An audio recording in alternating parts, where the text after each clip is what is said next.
Baik, sebelumnya, Assalamualaikum warahmatullahi wabarakatuh. Waalaikumsalam warahmatullahi. Pada kesempatan yang baik ini, kami dari kelompok 2 akan mempresentasikan hasil kerja kelompok kami yang akan membahas materi pembelajaran pada pertemuan ketiga, yaitu tentang manajemen resiko operasional. Untuk itu, sebelum kami presentasi, alangkah lebih baiknya kami akan memperkenalkan diri terlebih dahulu. Baik, di sini saya sebagai moderator, perkenalkan, nama saya Feditya Irsa Alpanda. Kemudian ada rekan saya Freddy Jaya, ada Hadi Widianto, serta Willy Darmawan. Untuk itu langsung saja presentasi akan segera dimulai. Saya serahkan kepada saudara Freddy Jaya. Saya persilahkan. Baik, terima kasih atas waktu dan kesempatan yang telah diberikan oleh moderator. Dalam kesempatan ini saya akan menjelaskan pengertian risiko operasional. Selanjutnya, tujuan manajemen risiko operasional, dan terakhir, sumber-sumber risiko operasional. Jadi, risiko operasional merupakan risiko akibat ketidakcukupan atau tidak berfungsinya proses internal, kesalahan manusia, kegagalan sistem, dan adanya kejadian eksternal yang mempengaruhi operasional perusahaan.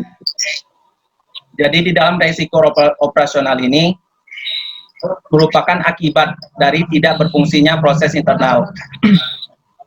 Yang dimaksud dengan proses internal di sini, misalnya dari manajemen perusahaan tidak membuat suatu aturan ataupun kebijakan sehingga karyawan di dalam perusahaan tersebut melakukan kecurangan seperti melakukan manipulasi data, setelah itu melakukan berbagai kecurangan lainnya seperti tidak terlambat untuk hadir di dalam perusahaan dan kesalahan-kesalahan lainnya.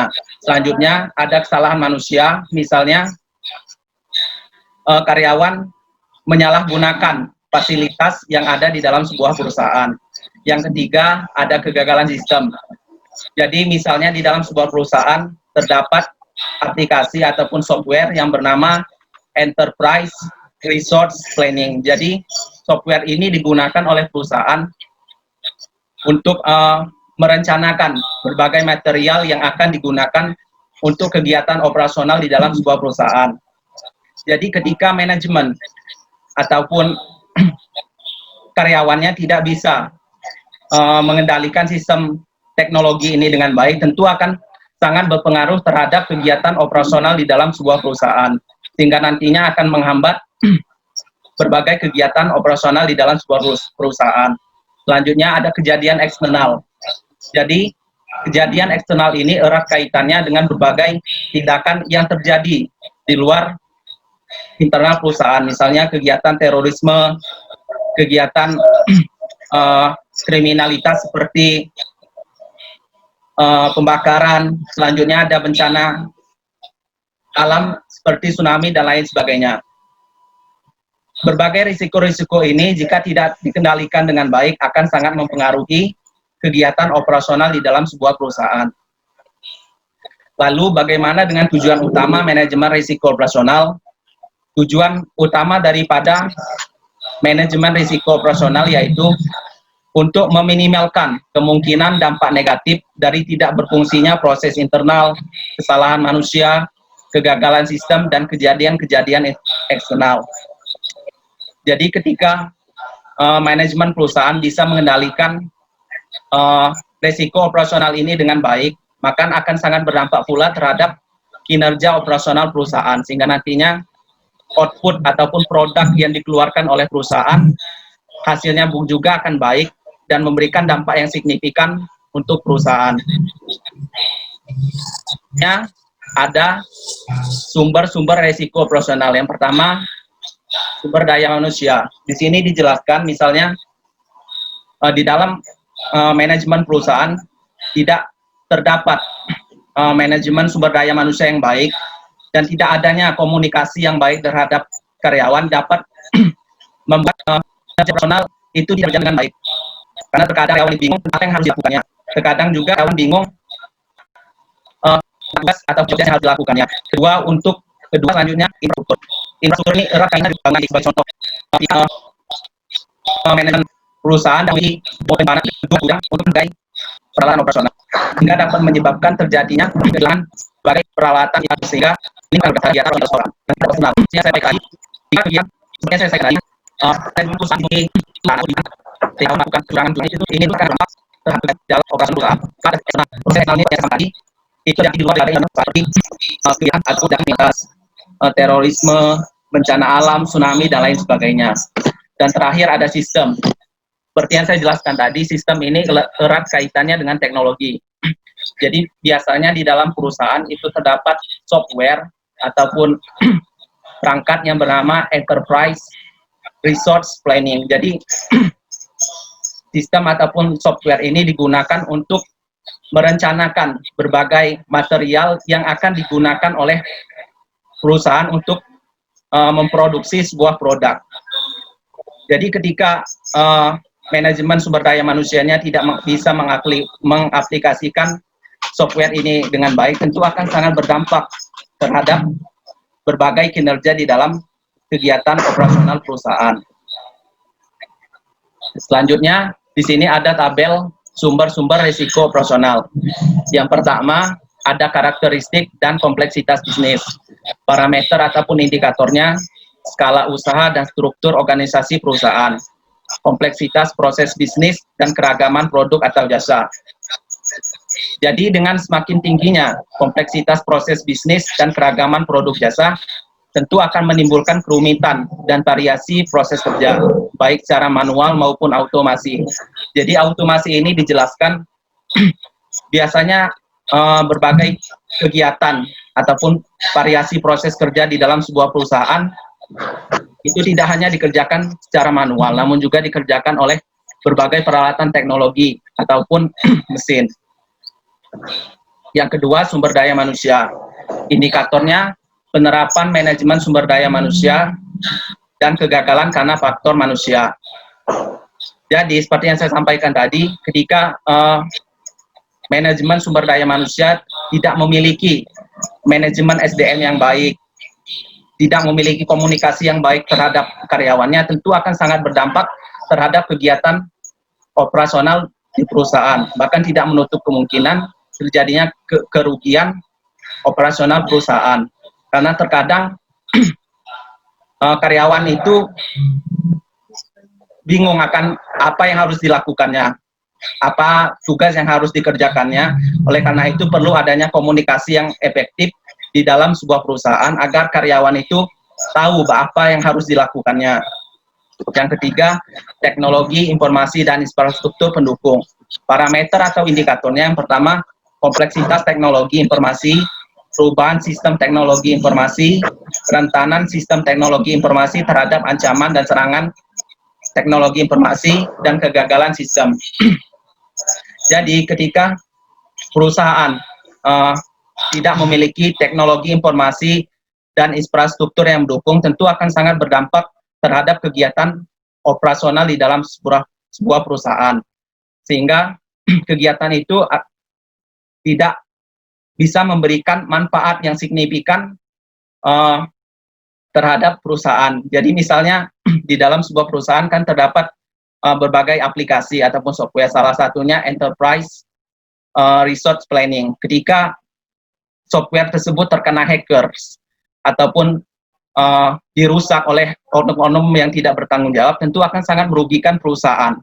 Jadi ketika manajemen risiko operasional ini tidak bisa mengendalikan sistem tersebut dengan baik, maka akan sangat berdampak terhadap kegiatan operasional di dalam sebuah perusahaan.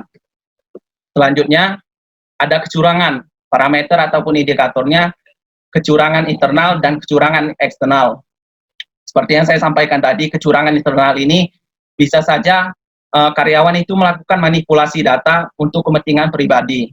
Bisa juga karyawan itu menggunakan berbagai fasilitas perusahaan sehingga terjadi kerusakan. Selanjutnya ada kecurangan eksternal. Kecurangan eksternal ini bisa saja berbagai tindakan dari kompetitor perusahaan lainnya, seperti ingin mendiskreditkan perusahaan ataupun melemahkan kewibawaan perusahaan sehingga perusahaan itu memiliki image ataupun pandangan yang tidak baik dari konsumen. Jadi penilaian kecurangan dilakukan terhadap frekuensi perwujudan kecurangan yang telah terjadi pada periode penilaian sebelumnya, termasuk potensi kecurangan yang dapat timbul dari kelemahan pada aspek bisnis dan SDM. Selanjutnya ada kejadian eksternal. Seperti yang saya jelaskan tadi, kejadian eksternal ini biasanya terjadi di luar daripada internal perusahaan. Parameter ataupun indikatornya frekuensi dan perwujudan kejadian eksternal yang berdampak terhadap kegiatan operasional perusahaan. Jadi ketika sebuah perusahaan tidak bisa mengendalikan berbagai kegiatan seperti kriminalitas, terorisme, ini tentu akan sangat berdampak terhadap kinerja perusahaan, kinerja operasional perusahaan, sehingga nantinya berbagai kegiatan operasional tersebut tidak bisa berjalan dengan efektif dan efisien. Jadi poinnya adalah ketika segala jenis resiko operasional ini bisa termanage ataupun bisa diminimalisir dengan baik oleh manajemen perusahaan, tentu akan memberikan dampak yang signifikan terhadap kegiatan operasional di dalam perusahaan. Bahkan tidak menutup kemungkinan akan memberikan keuntungan ataupun personal income bagi perusahaan yang baik pula. Kembali ke moderator. Baik, terima kasih untuk Saudara Freddy Jaya. Untuk itu, slide selanjutnya akan dijelaskan oleh Saudara Willy Darmawan. Kepadanya saya persilahkan. Terima kasih sebelumnya kepada moderator Feditia Irsa Alpanda. Baik, di sini saya akan menjelaskan rentetan yang sudah dijelaskan oleh Saudara Freddy Jaya, yaitu kategori resiko-resiko operasional. Di sini saya akan menjelaskan mengenai kategori resiko-resiko operasional. Di sini ada 4 kategori resiko operasional. Yang pertama yaitu resiko proses internal akibat kegagalan proses atau prosedur.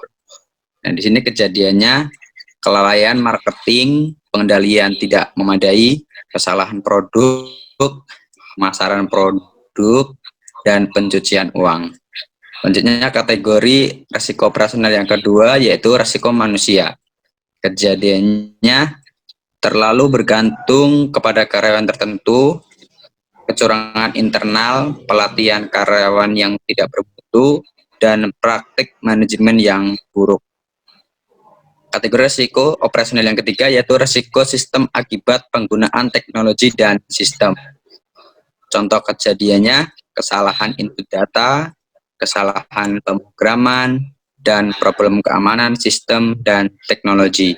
Dan kategori resiko operasional yang keempat yaitu resiko eksternal. Contoh kejadiannya seperti bencana alam, tsunami, kebakaran, dan terorisme.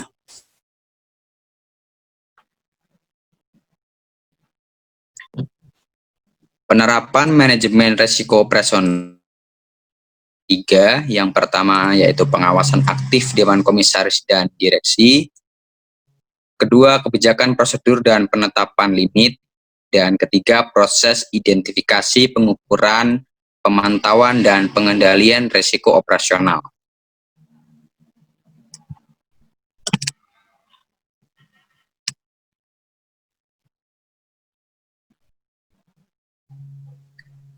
Pengawasan aktif Dewan Komisaris dan Direksi.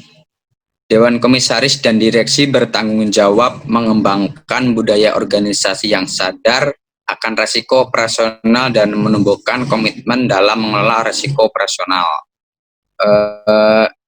Apa sih Dewan Komisaris itu dan Direksi? Pasti banyak yang belum tahu kan komisaris dan direksi. Jadi komisaris itu dalam suatu perusahaan yaitu orang-orang yang ditunjuk dengan tugas utamanya mengawasi kegiatan operasional suatu perusahaan, instansi, ataupun organisasi. Sedangkan direksi yaitu salah satu bagian dari struktural perusahaan yang berwenang dan bertanggung jawab penuh terhadap operasional perusahaan. Bisa kita ambil contoh, kalau komisaris itu kita ambil contoh Bapak Ahok yang baru-baru ini ditunjuk untuk menjadi komisaris utama di Pertamina. Sebagai komisaris utama berarti Bapak Ahok menjadi ketua di jajaran komisaris Pertamina. Dan tugas Pak Ahok di Pertamina ini seperti yang telah dijelaskan di atas, bukan merupakan tanggung jawab Pak Ahok terhadap operasional bisnis Pertamina, melainkan Pak Ahok ini hanya sebagai pengawas dan pemberi nasihat terhadap kebijakan yang dapat diambil oleh Direksi Pertamina.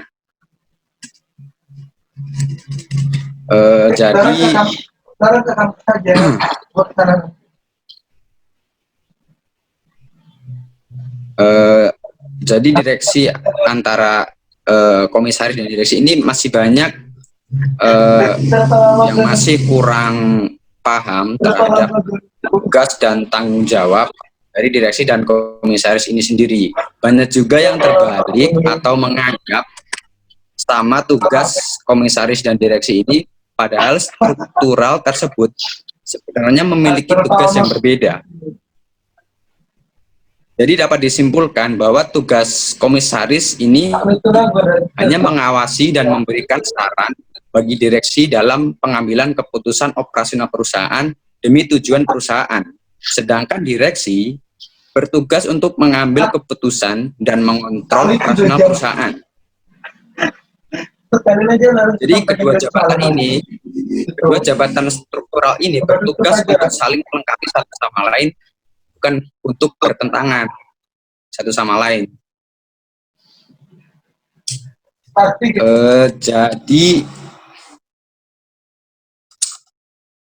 lantas biasanya kan pengertian direksi ini muncul pertanyaan nih, mana yang lebih penting, direksi atau komisaris? Jadi pertanyaan di atas adalah direksi dan komisaris ini bertugas untuk saling melengkapi satu sama lain. Hal ini dikarenakan dalam operasionalnya direksi tentunya akan membutuhkan banyak sudut pandang dalam mengambil keputusan dan membutuhkan partner dalam pertimbangan pengambilan keputusan. Gitu. Sedangkan lalu menciptakan kultur pengungkapan secara objektif atas resiko operasional pada seluruh elemen organisasi, menetapkan kebijakan penghargaan termasuk remunerasi, hukuman yang efektif dan terintegritas dalam sistem penilaian, berwenang dan berkewajiban untuk memastikan bahwa kebijakan remunerasi perusahaan sesuai dengan strategi manajemen risiko perusahaan.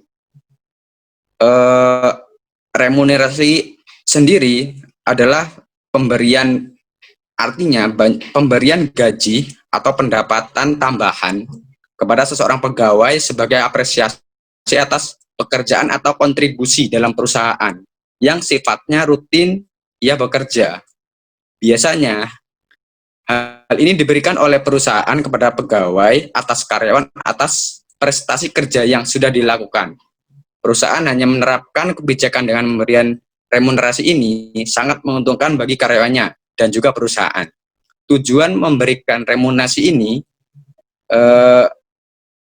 tentunya perusahaan yang memberikan remunerasi ini memiliki beberapa tujuan yang sifatnya untuk meningkatkan kualitas perusahaan dan juga karyawannya. Yang pertama, menjadikan sumber daya manusia yang berkualitas. Dengan remunerasi diharapkan terciptanya sumber daya manusia yang berkualitas di sebuah perusahaan atau organisasi. Yang kedua, memotivasi karyawan untuk mengembangkan diri. Jadi remunerasi ini akan memicu adanya motivasi dalam diri pekerja untuk bekerja lebih baik dan juga bisa mengembangkan potensi dirinya. Hal ini juga menciptakan persaingan yang positif antara karyawan dengan perusahaan. Dan yang ketiga, mensejahterakan karyawan. Tentu dengan adanya remunerasi ini akan sangat membantu kesejahteraan karyawan di perusahaan karyawan yang biasanya hanya memperoleh gaji pokok ini mendapatkan tambahan. Hal ini membuat karyawan lebih semangat dalam bekerja. Dan yang terakhir, menciptakan keuntungan perusahaan. Dan saya bilang tadi, perusahaan hanya menerapkan kebijakan dengan pemberian remunerasi ini sangat menguntungkan bagi karyawan dan juga perusahaan. Tujuannya menciptakan keuntungan perusahaan. Perusahaan yang memberikan remunerasi ini malah justru memiliki keuntungan atau profit dihasilkan oleh perusahaan akan semakin besar. Karena perusahaan dapat memanfaatkan modal yang efektif, perusahaan tidak perlu membuat atau merekrut karyawan yang baru yang akan mengeluarkan biaya yang sangat dalam. Jadi perusahaan tidak perlu merekrut karyawan baru yang akan mengeluarkan biaya yang besar dalam proses perekrutan karyawan yang baru.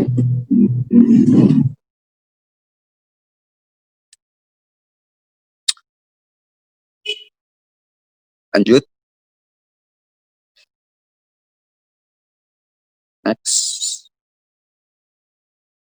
Nah, kebijakan, prosedur, dan penetapan limit.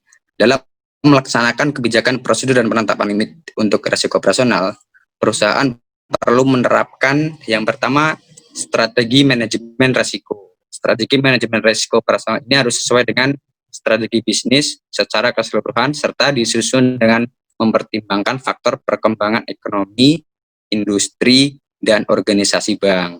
Yang kedua, tingkat resiko yang akan diambil dan toleransi resiko. Tingkat resiko yang akan diambil merupakan tingkat jenis resiko yang bersedia diambil oleh perusahaan dalam rangka mencapai sasaran korporasi. Dan yang ketiga, slide ketiga,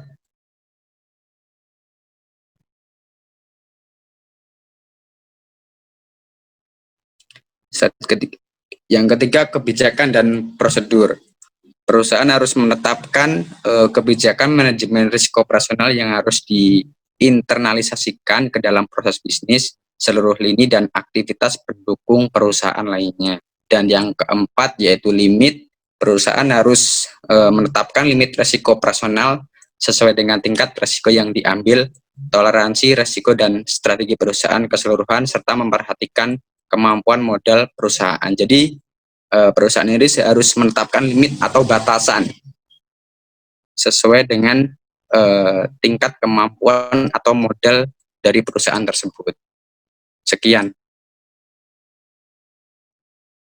Baik, terima kasih untuk Saudara Willy Darmawan atas penjelasan slide-nya. Untuk itu, slide selanjutnya di sini saya akan menjelaskan langsung sendiri. Mohon di next slide-nya.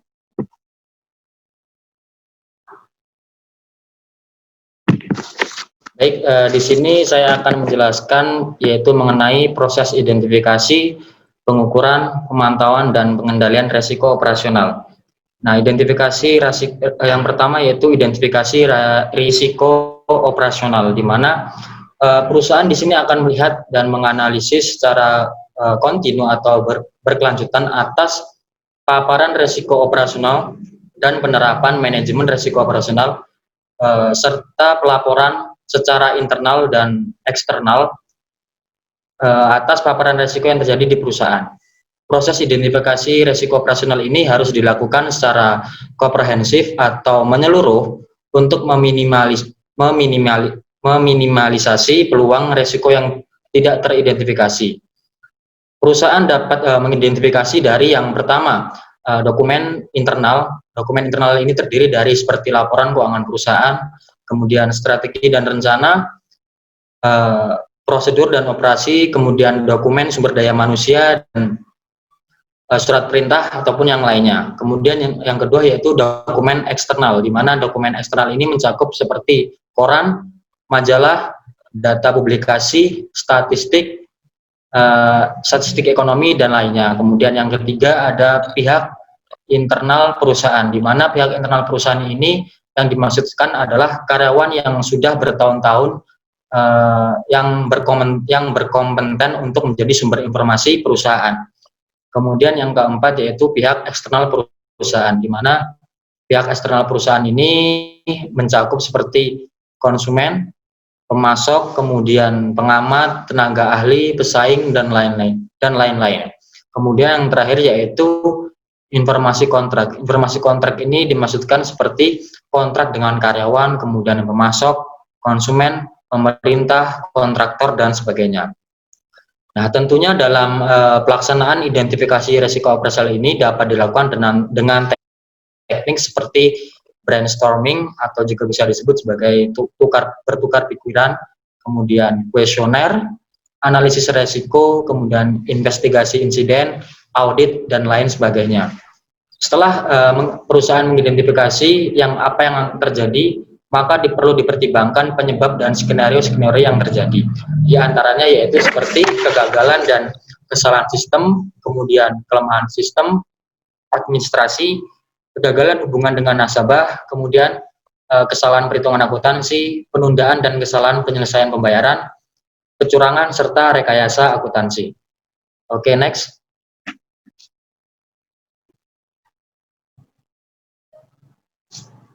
Nah, yang selanjutnya di sini adalah pengukuran risiko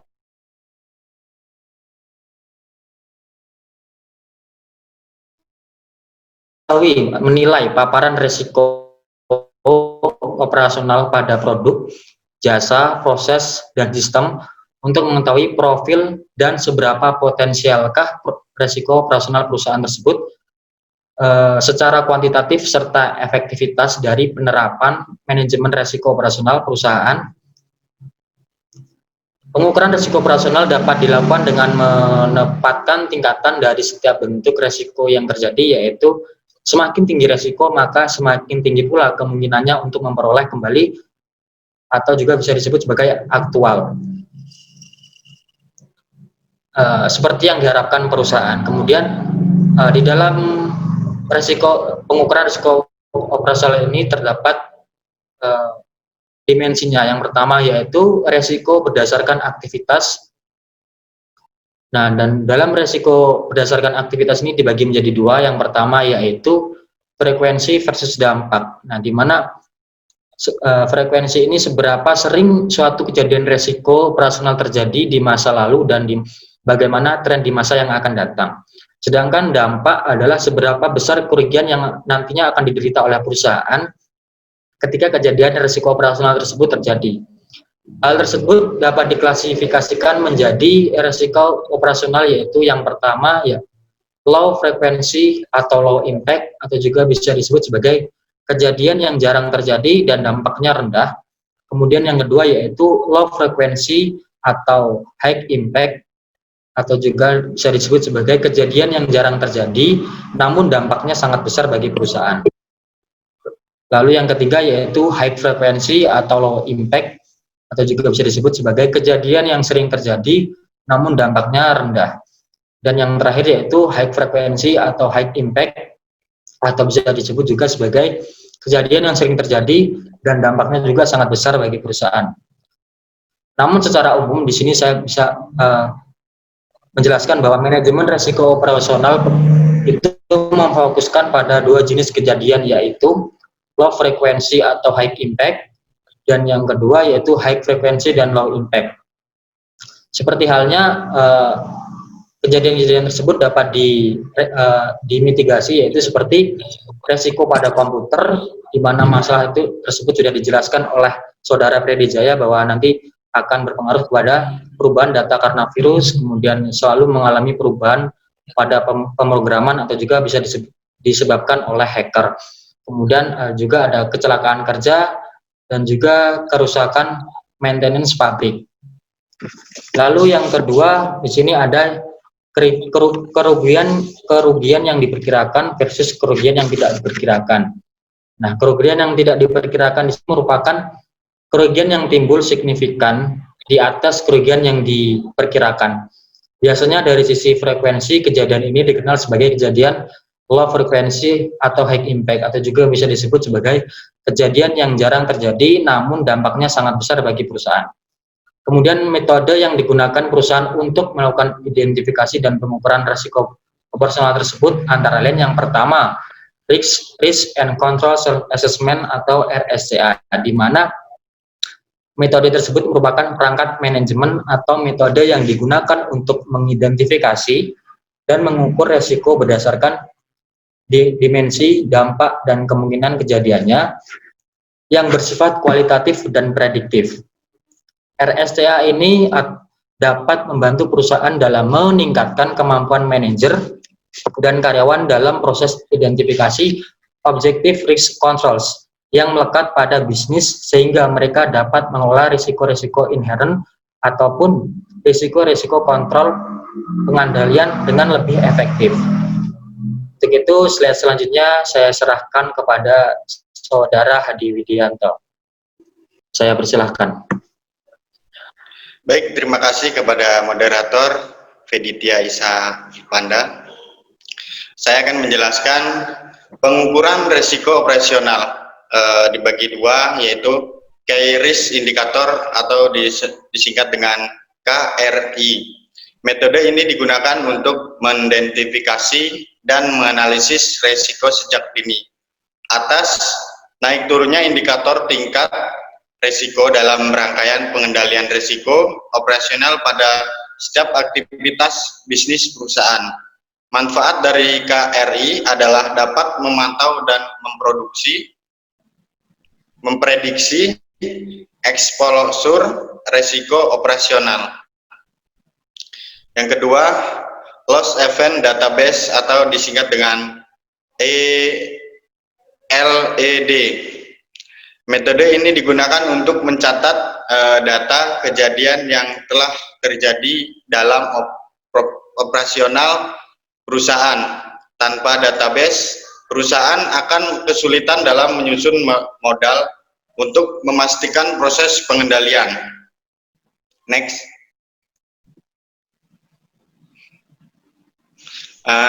Khususnya untuk industri keuangan Indonesia, Otoritas Jasa Keuangan atau disebut dengan OJK telah menetapkan 3 model pendekatan yang digunakan dalam penghitungan kewajiban penyediaan minimum, yaitu ada 3. Pendekatan indikator dasar, yaitu bisa diperhitungkan PID menggunakan rumus 12,5 beban modal risiko operasional. Yang kedua, pendekatan terstandarisasi. Pada modal ini bisnis dibagi dalam 8 area. Yang ketiga, pendekatan pengukuran lanjut. Pendekatan pengukuran lanjut memperoleh penggunaan metode untuk pengukuran risiko. Next. Pemantauan risiko operasional. Perusahaan harus melakukan pemantauan risiko operasional secara berkelanjutan terhadap seluruh ekspor risiko operasional serta kerugian dapat menimbulkan oleh aktivitas utama perusahaan. Hal tersebut dapat dilakukan dengan cara menerapkan sistem pengendalian intern dan menyediakan laporan berkala mengenai kerugian yang ditimbulkan oleh risiko operasional. Next.